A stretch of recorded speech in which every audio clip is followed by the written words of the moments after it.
Hello, everybody, and welcome to TMS number 14. And today we are welcoming on the Melanated Council of Yang to discuss their new YouTube channel, as well as some other topics. We're here with, of course, the lovely Aarika Samone.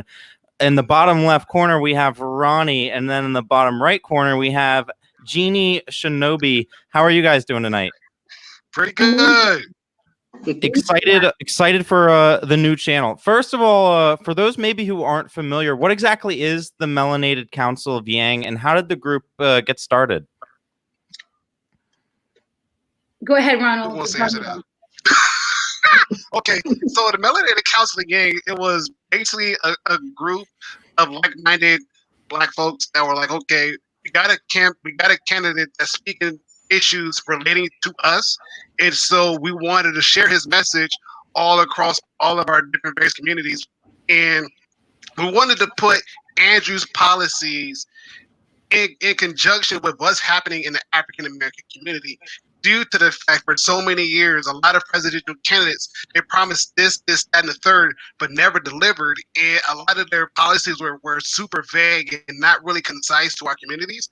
So when Andrew Yang came on the scene, a lot of his policies made sense, including, of course, universal basic income, which we understood and realized that an extra $1,000 in the hands of many Americans, as well as African Americans, would have helped so much eliminate poverty, eliminate homelessness, eliminate the need to like rob your neighbor in order for you to get the next meal for your kids. So it would eliminate all of that. It would have leveled the playing field.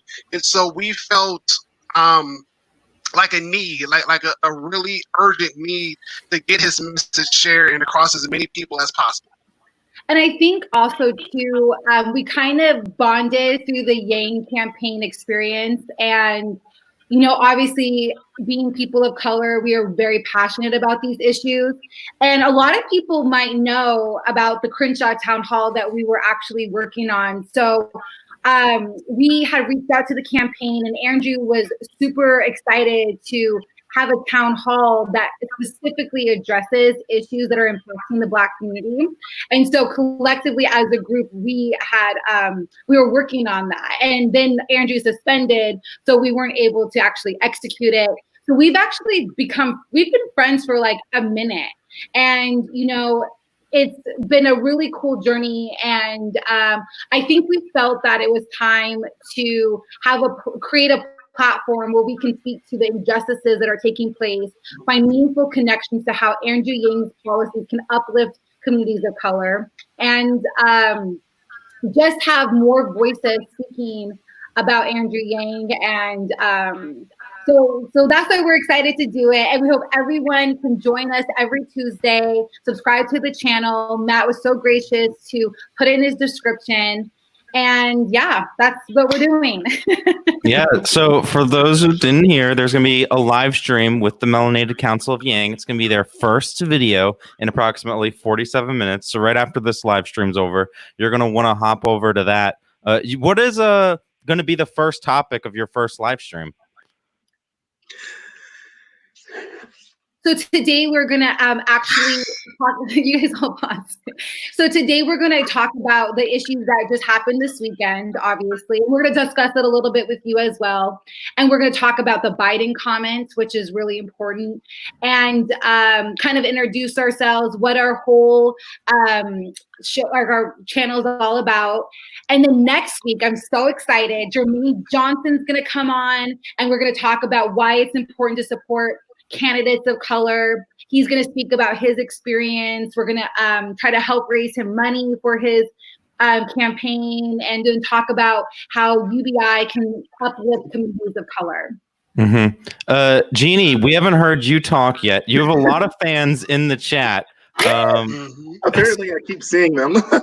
So I want to get your perspective on this. Why did you decide to be a part of this project? And what exactly are you expecting from it going forward? Like what can the audience expect from Jeannie Shinobi?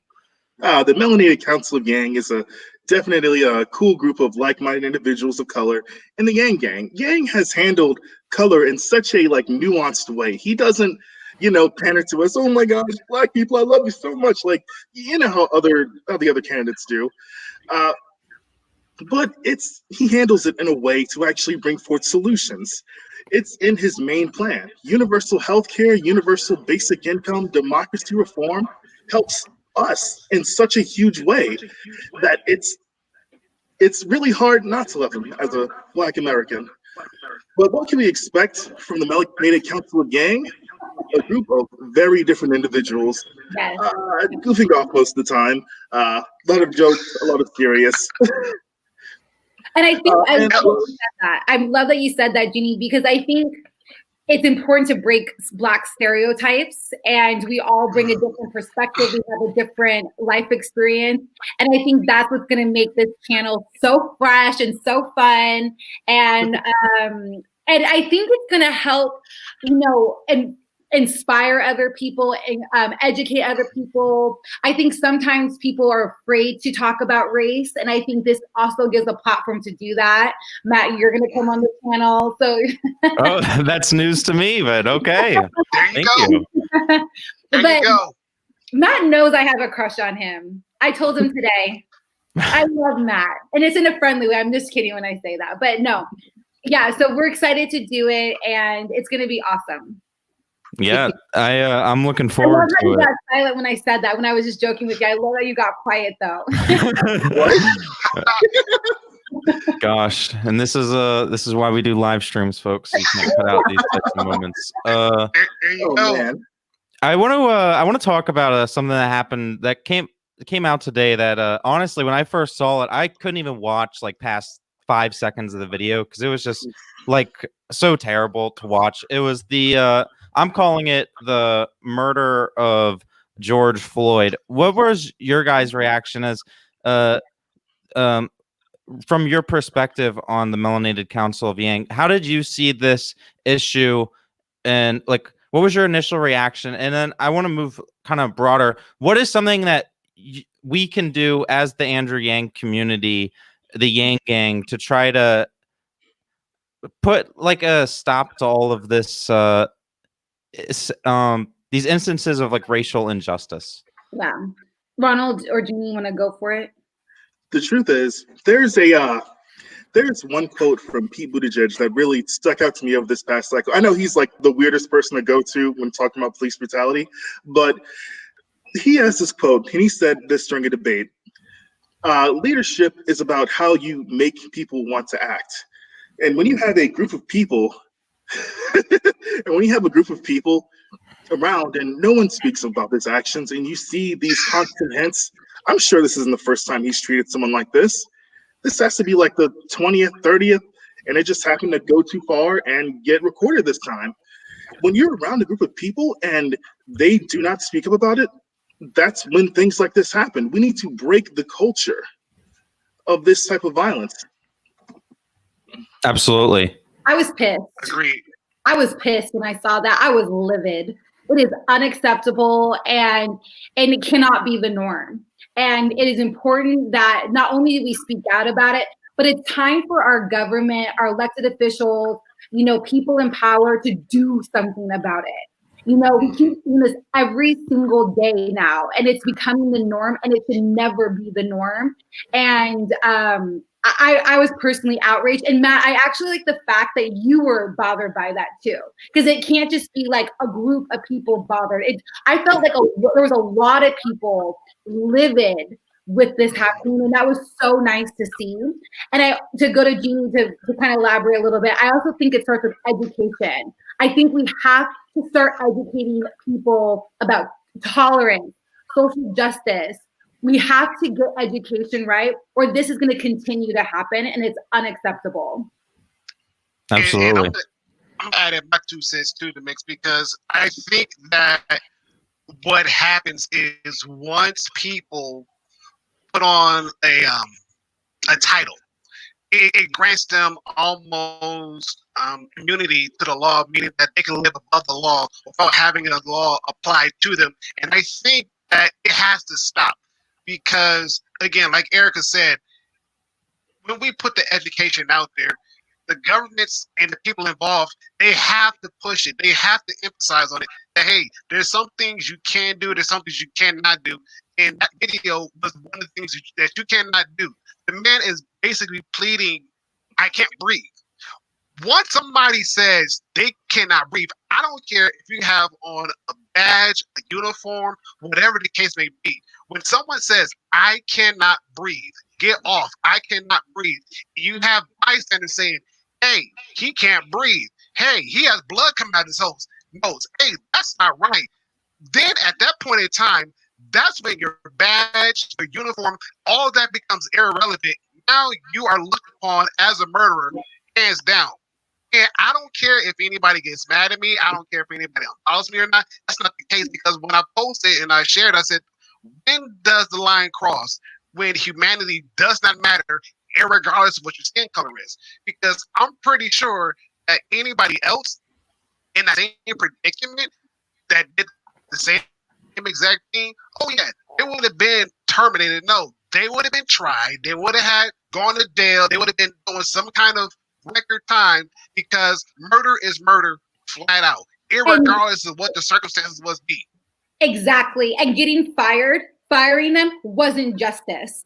Firing those men, that was not justice. They need to be locked up. It's unacceptable. And that's the problem, is that we keep giving these police officers passes. And I want to make it very clear, not every single police officer is bad. I want to make that super clear. But there's some bad apples in the bunch. And if we do not model that this is unacceptable, then it kind of allows for this to continue. So if justice is not served, if they do not have to do time and they're not tried appropriately, then it kind of is like, oh, I can get away with it. And then there's another one, and then there's another incident. And then we need to make sure that justice is served based on this situation. And we still haven't had complete redemption from the Aubrey one either. Let's be clear here. Yeah, I agree 100%, Aarika. It's not enough to fire them. You can't treat people differently when they do something wrong just because they're wearing a badge. It gives an excuse. It creates a precedent for everybody else who does wrong to get off scot-free. There needs to be some true justice for once. Amen. Sorry, go ahead. I was saying amen, because you're right. Because as far as I know, justice is blind. And justice doesn't care what your skin color is. Justice does not care what kind of degree you have. Justice doesn't care how much money you make. Because at the end of the day, if equal justice means equal justice, and if we're going to try these people as if they're criminals, then yes, we need to try them as criminals and not let them keep getting away scot-free thinking, oh, you're getting fired. Here, pat on the hand. Nah, it's time out for that. This is 2020, okay? I can understand maybe back in the day, okay, fine. But no, this is 2020. This is when racism, it needs to stop. This is when police live above their badge. It needs to stop. This is when anybody that's in any kind of position of power thinks that they live above the law. No, it needs to stop, and we need to hold these people accountable. But at the same time, we need our government officials to hold these same entities accountable, because if we do not, the legacy that we're leaving our kids and our grandkids is more so of, you can't trust anybody. That no matter what happens, you're going to die. Even if you're innocent, you're still going to die. And there's nobody that's going to help you, because they're too afraid to step up, to call out BS when it's BS, and be there to support you and make sure it does not happen to the next generation. Mm-hmm. Yeah. I want to get your guys' thoughts on this interesting proposal that I saw today by Jeffrey Mead Curzon on Twitter. And if you don't know who that is, he's actually the lawyer who was representing Andrew Yang and Jonathan Herzog in their case against the New York Board of Elections. He suggested that it's time to disarm police in America, that police in America shouldn't be carrying firearms anymore. And his argument was that in a situation like with the case with George Floyd, where there were bystanders clearly because they were filming a video, if maybe the police officers weren't armed, his argument was that maybe the bystanders would feel confident enough to try to actually intervene and save a man's life without the fear of getting shot themselves. Do you think that's maybe something that our country should consider? I know I will speak on this one just for a tad bit because I did spend some time getting my criminal justice degree. I didn't get a chance to finish because the school that I was going to, they unfortunately closed down because they didn't have enough funds to stay open.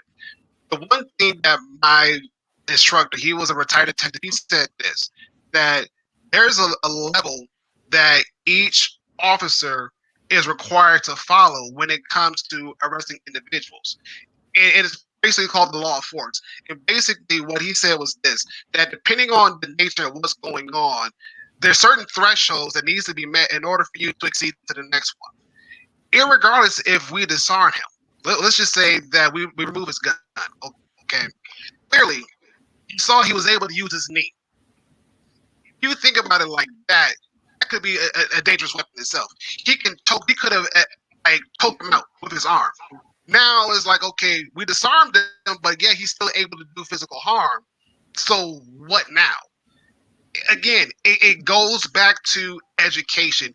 We could disarm as many police officers as possible. Okay, fine, but the backlash will come. What if there's a need where that police officer may need his firearm because somebody robbed the bank, got somebody hostage, already killed one person? What do we do then? Because now it's like, okay, now that it's okay to be able to use that firearm to at least disable that would-be attacker in hopes of preserving somebody's life. Not automatically saying, I'm going to go ahead and use my firearm, even though the person has nothing on him, I'm going to go ahead and use it. No, there's got to be some sort of education that needs to be enforced. Let me make that clear. There needs to be education that needs to be enforced when to use your firearm and when not to use your firearm. And when is it okay to use anything else that could be just as deadly, and when it's not okay to use something that's as equally deadly. I got something to say. So where do you guys think these guns come from? Because the police is massively over-militarized. These people have AKs, they have rocket launchers, tanks they can roll down the street. The police budget is so tight that if they do not write speed tickets for 2 weeks, their entire department could close down. So, like, where do you guys think these guns are coming from? They're from the military overflow. The truth is, that's why it's not going to stop. That's why we can't disarm them, because it'll disrupt business, and obviously those businesses have a little bit of say in what goes on in the government. So I don't think it would ever pass, but I do think they need to be less militarized. Mm-hmm. Aarika, what are your thoughts? I'll echo that. I don't think it'll get passed, but I do think that we need to, I think there needs to be different training, different tactics used. I think for police that are being inappropriate with their firearms or what they're doing, I think that's where what I was saying is, like, there has to be a consequence. And if there's a really legitimate consequences, I think that will make it will put more fear into people to not make these inappropriate decisions. Mm-hmm. So I think it's going to come down to that. I haven't really personally, I've ever even thought about disarming the police, so I don't want to comment. Yeah, it's how it is in the UK. So it's not unprecedented. You know, one proposal I loved from Yang was that every police officer should learn, Brazilian Jiu-Jitsu? I loved that. They can take down people easily without hurting them. They would be less likely to use their firearms. Honestly, I think I like that more. It's more in read. It's more able to happen. Mm-hmm. But there shouldn't be a firearm if the person's complying to the police officer. How many times do we see someone like put their hands up, they're following directions, and they're still getting shot or beaten by the police? Yes. So I feel like we have to keep that in mind.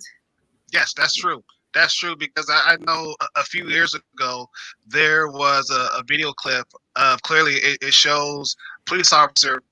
They have two, I almost want to say Hispanic individuals. The guy was literally, you could see he was complying and did everything he could do to comply. Of course, the police officer had his camera on, had it rolling. You can see him with his rifle, literally keeping around the corner. Guy was disarmed, okay?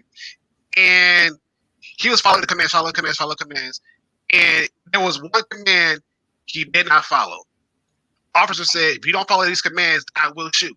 Okay, mind you, the girlfriend I think was there at the time too as well, and like I said, the guy did not follow one command.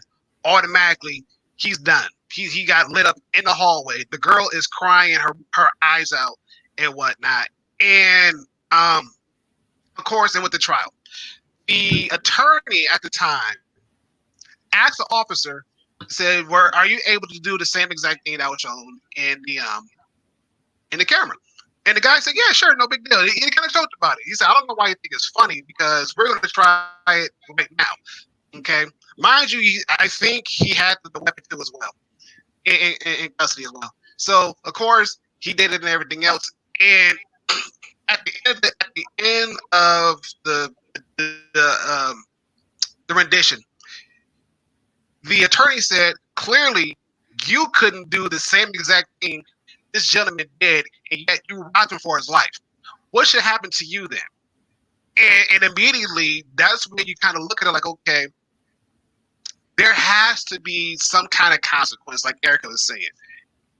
And at the same time, we can't just think that it's okay to brandish your firearm clearly when somebody is definitely compliant. You can't.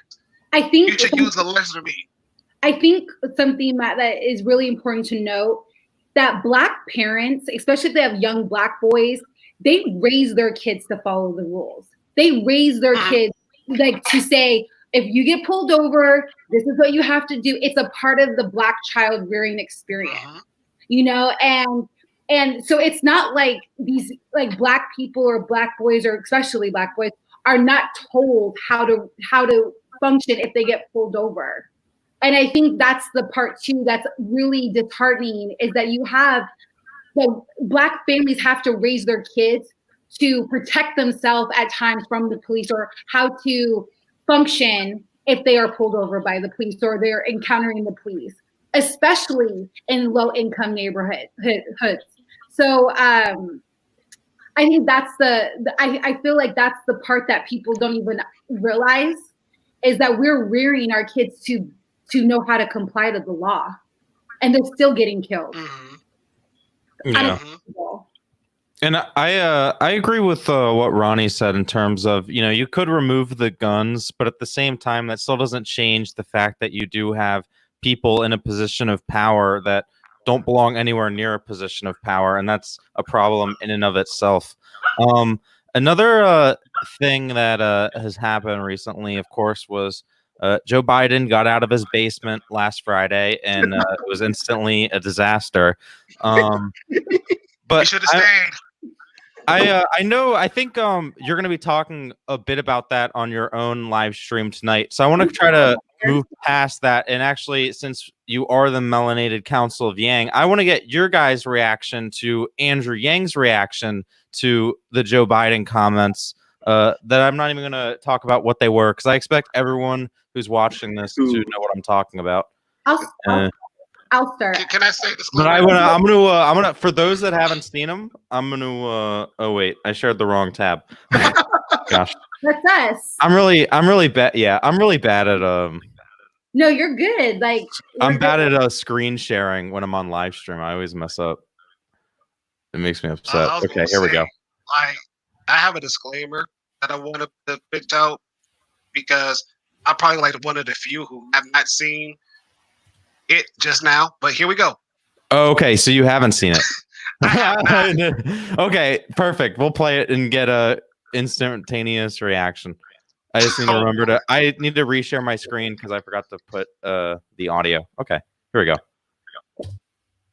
Former 2020 Democratic presidential candidate Andrew Yang is back with us now. It was like the worst possible time to lose that connection we have here. So thank you for sticking around with us. Before we lost you, I asked you for your reaction to the vice president's comments this week about Black voters weighing their choice between himself and President Trump. Let's just play the clip one more time. It's a long way until November. We got more questions. You got more questions, but I tell you, if you have a problem figuring out whether you're for me or Trump, then you ain't Black. It don't have nothing to do with Trump. It has to do with the fact I want something for my community. I would love to see. Take a look at my record, man. So Andrew, the vice president, is now apologizing, saying he shouldn't have been so cavalier. And we are now learning the Trump campaign is planning to launch a $1 million attack ad centered around those comments. What's your reaction? Well, I was with Joe in South Carolina, and he's the nominee because of his longstanding relationship with the African-American community. He was Obama's VP for 8 years. And that relationship is very, very strong. I think the Trump administration can try and make something out of this particular comment, but Joe apologized. Everyone's ready to move on. I think it's money terribly spent on their part, honestly. They should be focusing on something with more, really anything, because that's going to be a loser for them.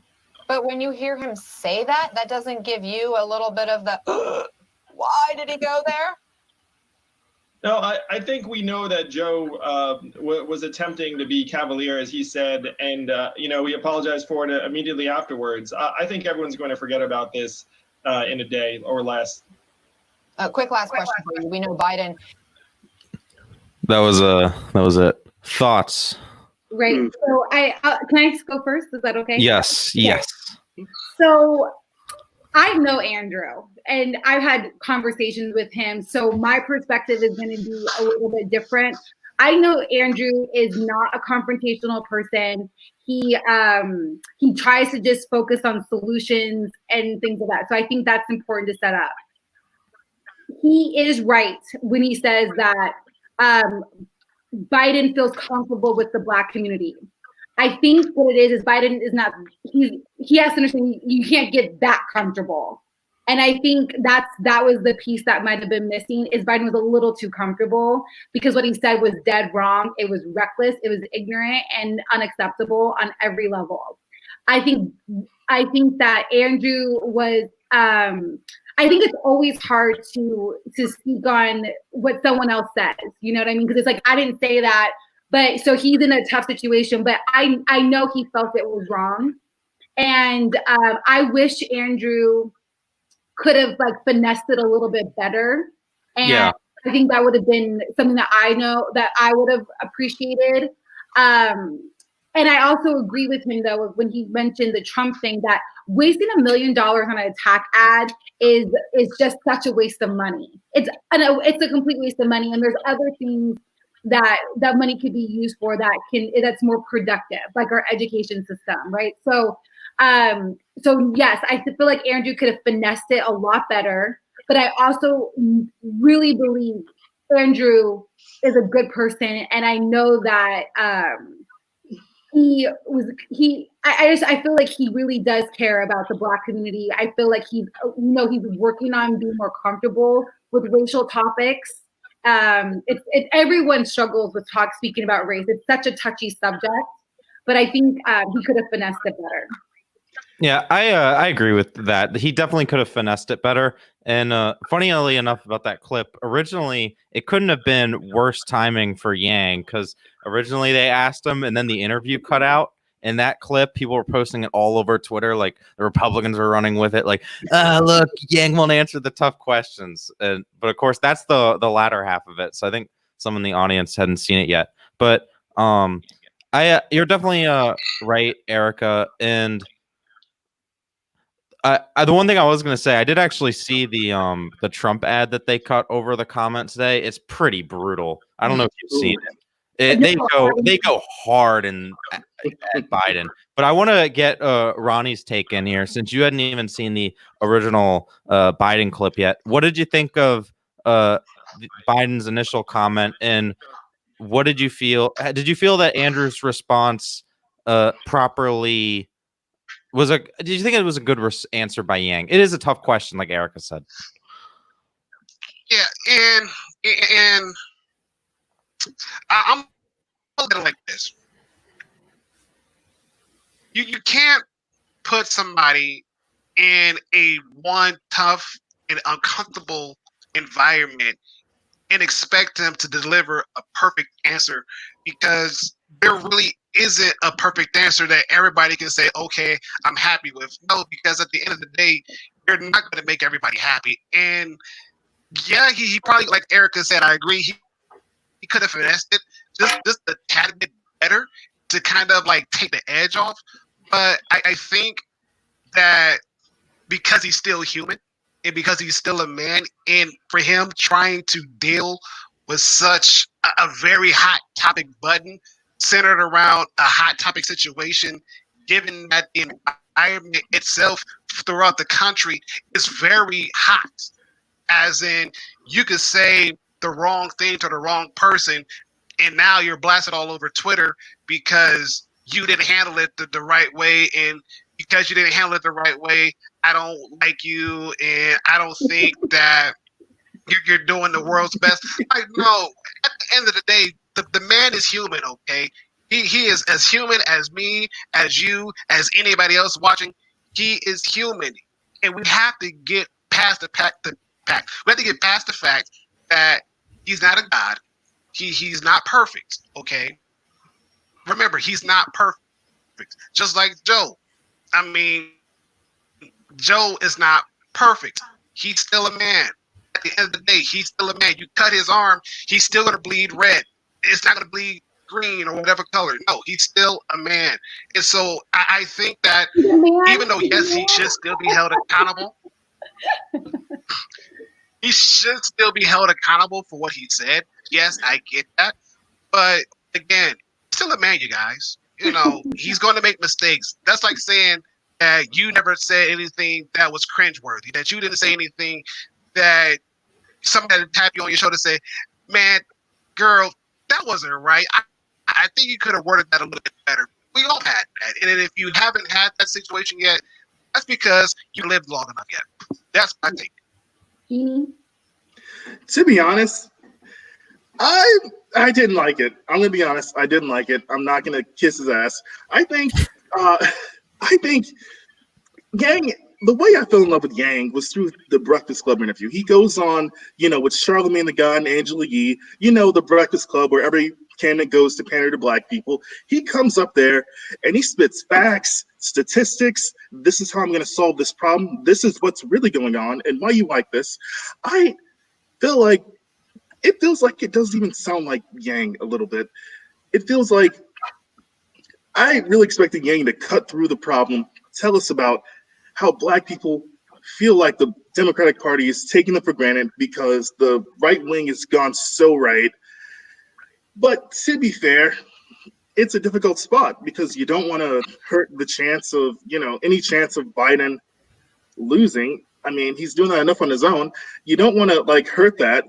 But at the same time, you want to be as authentic as possible. But I think him just kind of brushing it off, he won't be here tomorrow. Attitude just isn't what I was looking for. But he's not going to say what I'm looking for, though. So.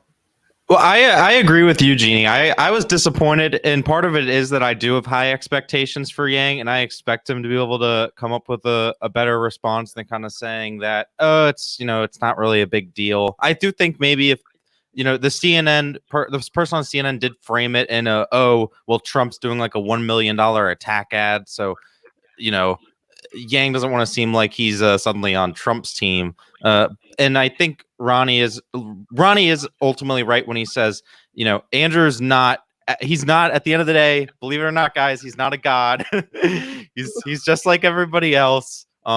He just happens to be a really smart, brilliant guy.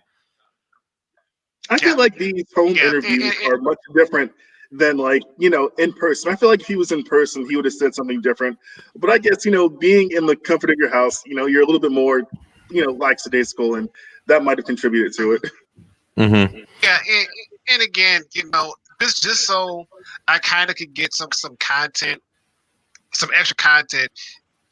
I think that a lot of people, they should view the whole interview on the Breakfast Club because there was some stuff that was said or probably said before that is like, okay, maybe you still shouldn't have said it, but I kind of get the intent behind it because if everybody who knows Joe Biden, seriously knows Joe Biden and seriously watched him, he is terrible at delivery.